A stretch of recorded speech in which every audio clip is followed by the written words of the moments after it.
Strong personality, जी प्रवक्ता आहे, जी पॉलिटिक्समध्ये एक औदा आहे तिचा, त्या बाईबद्दल जर तुम्ही तिला विदेशी माल असा शब्द वापरू शकता, तर सर्वसामान्यांना काय बोलत असाल तुम्ही? की आंदोलनं व्हायच्या, मारामाऱ्या व्हायच्या, शिवसैनिकांवर केसेस व्हायच्या. वंदनीय बाळासाहेब स्वतःचे वकील देऊन त्या शिवसैनिकाला अगदी सन्मानानं सोडवून त्याच्या आई-वडिलांच्या घरी पाठवत होता ना. की आता शिवसैनिकांना सांगितलं जातं, की "भाई मेरा काम हो गया, अब तू कौन मैं कौन, तेरी लढाई तू लढ." राज्यभरात सध्या विधानसभा निवडणुकीची रणधुमाळी सुरू आहे. प्रचाराला काहीच दिवस शिल्लक आहेत. आम्ही सध्या आलो आहोत भायखळा विधानसभा मतदारसंघात. या ठिकाणी शिवसेनेच्या यामिनी जाधव पुन्हा एकदा निवडणुकीच्या रिंगणात आहेत. आपल्यासोबत संवाद साधण्यासाठी आज स्वतः आहेत यामिनी जाधव मॅडम. मॅडम महा एमटीव्ही मध्ये तुमचं खूप खूप स्वागत. अ, नमस्कार सगळ्यांना दर्शकांना आणि दीपावलीच्या हार्दिक शुभेच्छा. त्यांचा प्रचार कसा सुरू आहे याबाबत आज आपण त्यांच्याशी संवाद साधणार आहोत. मॅडम, निवडणुकीला अवघे 9 दिवस शिल्लक आहेत. तुमचा प्रचार कसा सुरू आहे आणि कोणते मुद्दे घेऊन प्रचारात उतरत आहात आणि मतदारांचा प्रतिसाद कसा आहे? प्रचार छान चालू आहे. अं, मुद्दे वेगळे नाही आहेत कारण 5 वर्षाचा अनुभव आहे. त्यामुळे काय मुद्दे आहेत, काय काम झालंय, काय काम राहिलंय, या सगळ्या गोष्टी फीड आहेत डोक्यामध्ये. आणि मला वाटतं मतदारांना सुद्धा माहिती आहे कारण आजकालचा मतदार हा अतिशय जागरूक मतदार असतो. त्याला लक्षात असतं, की मॅडमनं आपण हे काम सांगितलं होतं आणि हे झालं हां, हे बाकी आहे. आता आपण प्रचाराला गेलो, की ते सांगतात स्वतःहून, "अरे मॅडम तुम्ही हे केलंत हां, पण जरा हे बाकी आहे." त्यामुळे वेगळी अशी काही मुद्दे घेऊन जाण्याची गरज नाहीये. पण येस, पक्षाचा एक जाहीरनामा असतो, वचननामा असतो. आमदाराचा वचननामा नसावा. उमेदवाराचा वचननामा नसावा. उमेदवार जर आमदार म्हणून निवडून आला ना, तर त्याचा वचननामा हा त्यांच्या लोकांच्या गरजेनुसार असायला हवा. आणि तो डे बाय डेच्या गरजेनुसार तो बदलला पाहिजे. कारण कधी-कधी काय होतं, की अरे हे माझं काम नाहीये. हे आमदाराचं काम नाही. समजा आता एखाद्याचं ड्रेनेज लाईन चोकअप आहे. तर आमदाराचं काम नसतं.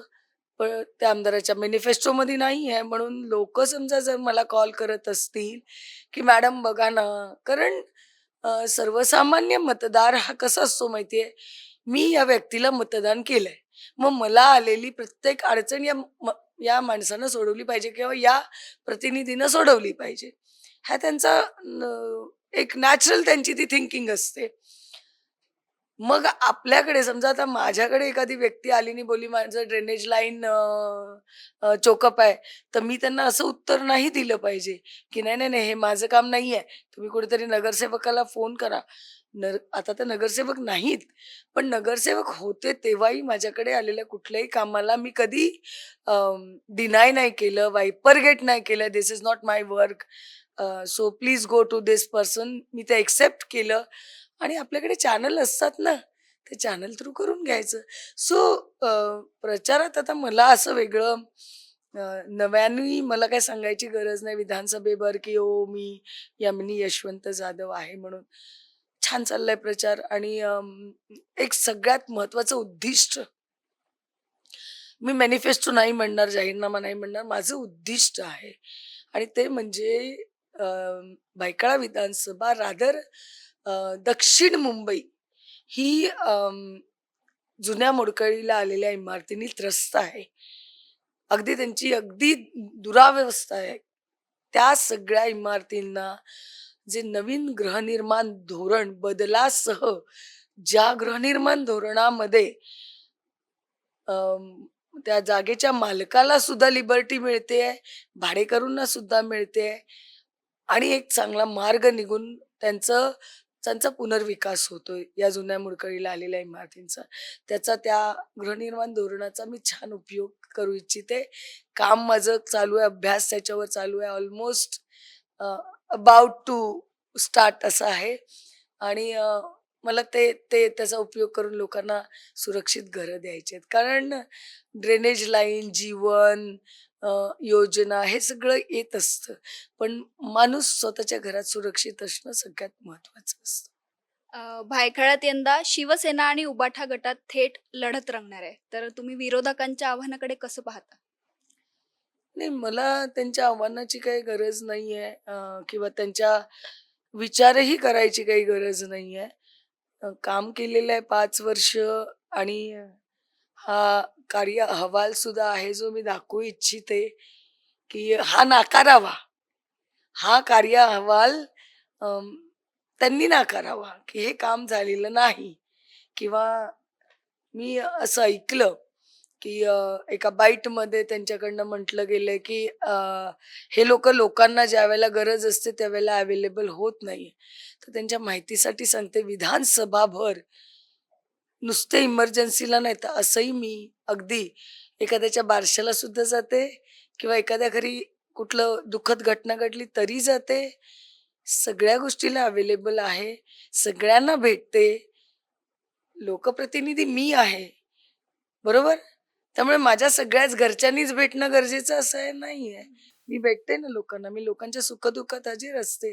त्यामुळे त्यांचं म्हणणं असं आहे, मी ऐकलं, की 5 वर्ष मी झोपून आहे आणि ऐन वेळेला इलेक्शनच्या वेळेला मी बाहेर पडले. So this is the answer for that. Thank you. लोकसभेला भायखळ्यातून मोठी पिछाडी मिळाली होती. याची कारणं काय आहेत आणि विधानसभेत ही मतांची तूट कशी भरून काढणार आहात? बघा, लोकसभेची निवडणूक आणि विधानसभेच्या निवडणुकीमध्ये फरक असतो. लोकसभेच्या निवडणुकीमध्ये देश चालवणारा व्यक्ती कोण आहे आणि त्याच्या बद्दलची नाराजी जर कुठे असेल, तर ती प्रतीत होते. ती प्रतीत होते आणि मग अ, माझा देश नको यांच्या हातात गेला पाहिजे, अशी एक ती भावना असते. आणि त्याच बरोबरीनं लोकसभेचं आपण सांगताय, तर त्या लोकसभेमध्ये तुम्हालाही माहिती आहे, तुमच्याच माध्यमातनं कितीतरी नरेटिव्ह पसरवले गेले. संविधान बदललं जाईल, आरक्षण काढलं जाईल.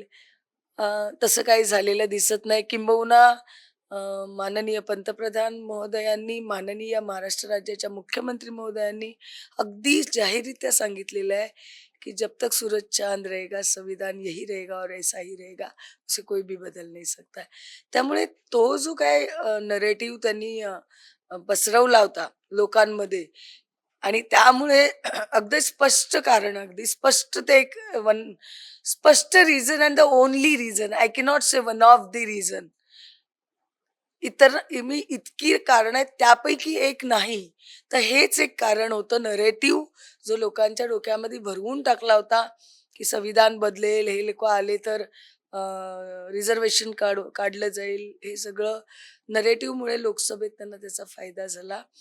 आणि मला वाटतं विधानसभेची निवडणूक ही लोकप्रतिनिधीच्या अवेलेबिलिटीवर, त्याच्या इझी एक्सेसवर, त्याच्या वागण्यावर, त्याच्या देहबोलीवर, त्याची लोकांची किती, तो कानसेन किती आहे, की फक्त चांगला वक्ताच आहे. कानसेन सुद्धा असणं गरजेचं आहे. आणि आपण देव नसतो. सगळ्यांच्या सगळ्या समस्यांवर तोडगा एकाच टर्ममध्ये काढू शकतो असं नाहीये. पण किमान त्यांच्याशी बसणं, त्यांचं ऐकून घेणं, शांतपणे त्यांना दिलासा देणं, हे सुद्धा खूप काम करून जातो. आणि आरोग्याच्या क्षेत्रात तुम्ही म्हणाल तर मी अविरत काम करत असते. आजही इलेक्शन असताना सुद्धा मी अनेक पेशंटची कामं करते. कोण कॅन्सर पेशंट येतंय. परवा एक आजीबाई, मी मला वाटतं 212ला माझा प्रचार होता आणि तिकडून येत होती. तर तिला ती स्कूटरवर होती आणि तिचा मुलगा होता आणि दुसऱ्याने एक डॅश मारला. तर ते आजीबाई पडली. आता मी प्रचारावरनं येत होती. मी येऊ शकत होती. त्या आजीबाईला मी ओळखत नाही, काही नाही. पण नाही, कुठेतरी एक ती माणूस म्हणून माझ्यातली भावना आहे. मी उतरले खाली, आजीबाईला भेटले, तिला बसवलं, तिला पाणी दिलं. तिच्या मुलाला विचारलं, "काय झालं? लागलंय का? हॉस्पिटलला नेऊ का?" तर म्हणे, "नाही लागलंय." आणि तिच्या हाताला असं पट्टी बांधलेली होती. मग मी मुलाशी संपर्क, म्हणजे त्याच्याशी थोडं संवाद साधला, "काय झालंय आजीबाईंना?" तर म्हणाले, "त्यांना कॅन्सर आहे पोटाचा." आता त्या माझ्या ओळखीच्या नाहीत, त्या मला मतदानही करणार नाहीयेत. पण तो माणूस माझ्यात आहे ना, तो माणूस जागा झाला.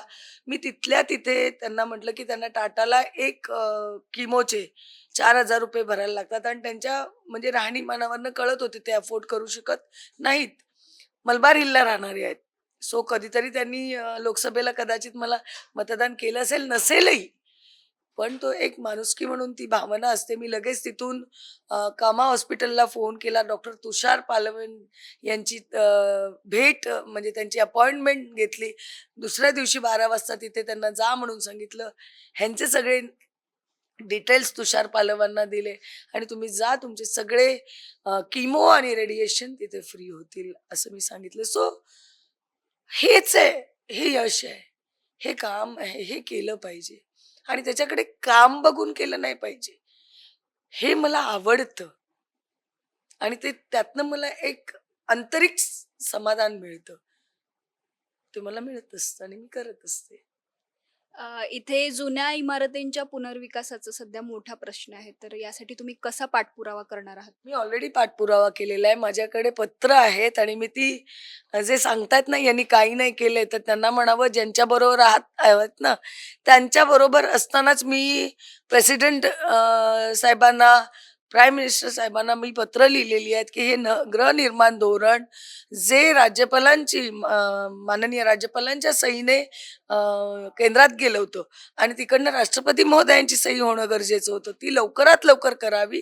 कारण ती एक गोष्ट चातकासारखी दक्षिण मुंबई वाट बघतीये. ते अमेंडमेंट धोरण आलं अमेंडेड तर या दक्षिण मुंबईचा पुनर्विकास अगदी सोपा होईल.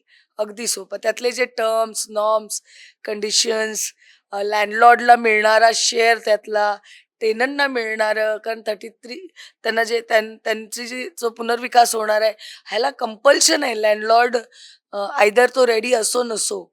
ते कंपल्शन आहे एक सर्टन एजमध्ये ती बिल्डिंग गेली की. So it's a very smooth and cream policy to implement. सो मी त्याचा उपयोग करणार आहे. यावेळी लाडकी बहीण योजना गेम चेंजर ठरताना दिसते. तुम्ही आता जनतेत जात आहात, तर काय मतदारांच्या भावना काय आहेत? बघा मतदारांच्या भावना फार छान आहेत, भावनिक झाल्यात सगळ्या आणि कोणी काही म्हणू म्हणजे अगदी लपू दे हो त्यांना, पण उबाटाच्या सुद्धा महिलांनी त्याचा फायदा घेतलेला आहे आणि जो नरेटिव्ह यांनी सेट केला होता माझ्या मुस्लिम भगिनींमध्ये, त्यांनीही याचा लाभ घेतलेला आहे. कारण ही योजना कुठल्या पर्टिक्युलर समाजाची नव्हती किंवा लोकसभेमध्ये एका पर्टिक्युलर कम्युनिटीने आम्हाला बायकॉट केलं आणि वन साइड मतदान केलं म्हणून ही योजना नंतर इंट्रोड्यूस करताना त्याच्यामध्ये तो समाज वगळला नाहीये. माननीय या महाराष्ट्र राज्याचे मुख्यमंत्री आणि दोन्ही माननीय उपमुख्यमंत्री यांनी सर्वसमावेशक अशी ती योजना काढलेली आहे. सर्वधर्म समभाव जो हिंदुस्थानातलं हिंदुत्व आहे त्या हिशोबाने सगळ्यांना दिलं गेलेलं आहे. पण त्याच्या मागचा जो आज लोकांना वाटतंय ना, की ते मतदानासाठी कारण या आता तुम्ही ज्यांचं नाव घेतलं त्यांचंच म्हणणं आहे, की हे निवडणुकीपुरतं केलं गेलेलं आहे. असं कोण करतं का? तर त्यांना नम्रपणे तेही अनेक वर्ष राजकारणात आहेत. त्यांना सांगा, की बजेटरी तरतूद साईटवर जाऊन काढा, की बजेटरी तरतूद किती गेलेली आहे आणि 2 कोटीपेक्षा जास्त मला वाटतं 2 कोटी आणि जवळ-जवळ 2.5 कोटी महिला यांना लाभ मिळालेला आहे. सो तुम्ही त्यांना गुमराह करू नका. अफवांचे बुडबुडे नका उठवू. कारण तुमच्या एक अफवाचा बुडबुडा महाविकास आघाडीचा फुटला, की तुम्ही मुस्लिम समाजाची तुम्हाला कणव येते. तुम्ही अगदी त्याच्यानंतर जिंकल्यानंतर दिल्ली दरबारला टोप्या घालून पार्ट्या झोडल्यात हो. छान आहे. करायलाच पाहिजे. ज्या समाजाने आपल्याला साथ दिली त्यांच्याबरोबर पार्टी करण्यात काही वावगं नाहीये. पण त्यांचा प्रश्न त्यांचं ज्याला बिल ज्यावेळेला याच्यामध्ये चर्चेला आलं वक्फ बोर्डाचं, तेव्हा त्यांची भूमिका तुमची त्यांच्या बाबतीतची मांडणं गरजेचं होतं. किंबहुना तुम्ही दिल्ली दरबारला पार्ट्या जोडल्या नसत्यात तरी चाललं असतं. पण ते 9चे 9 जे भगोडे पळाले ना संसदेमधनं त्या चर्चेच्या वेळेला, तर तो बुडबुडा त्यांनी फोडलाय आणि त्यांचे एक मंत्री आणि आमदार आणि त्यांचेच महाविकास आघाडीमधले एक मंत्री त्यांनी तर स्पष्ट म्हटलंय आम्ही सत्तेत आल्यानंतर आम्ही सगळ्या योजना बंद पाडू. मग वयोश्री असेल, महिलांना एस मधलं आरक्षण असेल 50%, 60 वर्षांचं वाल्यांना अर्ध जे तिकीट आहे, 75 वर्षांना फ्री आहे, कृषीमध्ये जे काय झालंय म्हणजे सगळ्या योजना तुम्ही बंद पाडणार. आणि मग तुमच्या महाविकास आघाडीतले एक आमदार मुख्यमंत्री माझी लाडकी बहीण बद्दल कोर्टात गेले, कोर्टाने फटकारलं तुम्हाला. मग आज तुम्ही लाडकी बहीणच्या बाबतीत कसं काय म्हणताय आम्ही सत्तेत आल्यानंतर 3,000 देऊ? अहो तुम्ही काय बोलताय? 2100 झाले सुद्धा केले साहेबांनी. आणि तुम्ही बघत राहाल आणि ते कधी कुठपर्यंत पोहोचतील हे तुमचं तुम्हाला कळणार नाही. आणि ज्या मुख्यमंत्री माझ्या लाडकी बहीण योजनेचं हे म्हणतायत, अर्थात ते सोडा. मुख्यमंत्री माझी लाडकी बहीण सोडा. आपण ते वेगळं ठेवूया.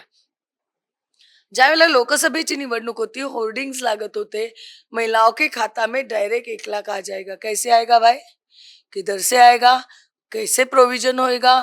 तो तुमने फिर इलेक्शन जब था तभी क्यों होर्डिंग लगाए? क्यों 5 साल में आप लोगों ने ये लोगों को नहीं बताया कि हम इस तरह से this is the provision, this will be the procedure and this is the way that 1 lakh will be transfer to your account. क्यों नहीं बताया?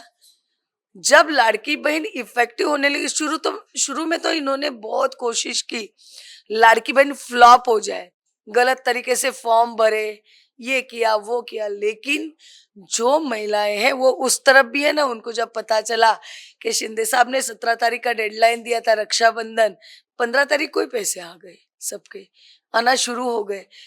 तब जाके सब भागम दौड़ी हो गई और जिनके फॉर्म उल्टे सुल्टे भरे थे उन्होंने वापस फॉर्म भर के. आज जब मैं दरवाजे में जा रही हूँ तो सभी मेरे पार्टी से बिलोंग नहीं कर रहे हैं. इस तरफ उस तरफ उस तरफ उस तरफ वाले भी हैं. उनको पूछने के बाद में पता चलता है कि यस उनके अकाउंट में पैसे आए हैं. So it's not the any जुमला फॉर. ही एक मदत होती बहिणीला भावाकडनं, भाऊबीज.